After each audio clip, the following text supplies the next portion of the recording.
على الترطيب، والفترة الأخيرة معظمنا كمان بيدور على دراي اويل يكون سعره اقتصادي وبيرطب كويس جدا، وفي نفس الوقت بيدي جلو للبشرة كده، لأنه أصلا فايدة الدراي اويل إن هو بيرطب وفي نفس الوقت ما بيديش ملمس ستيكي أو بيبقى ملزق على البشرة.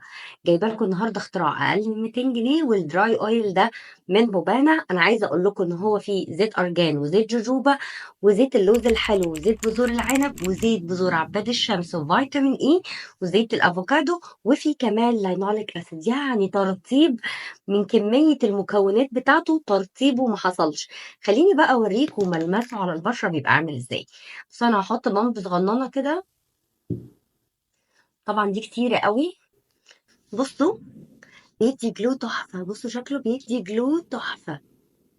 بصوا الفرق ما بين ايدي دي وايدي دي ما عليهاش اي جلو خالص. بصوا الجلو اللي هنا، ترطيبه تحفة. الجلو اللي بيعمله على البشرة حلو جدا، المكونات بتاعته حلوة جدا، وترطيبه كمان حلو جدا، ريحته هادية خالص خالص.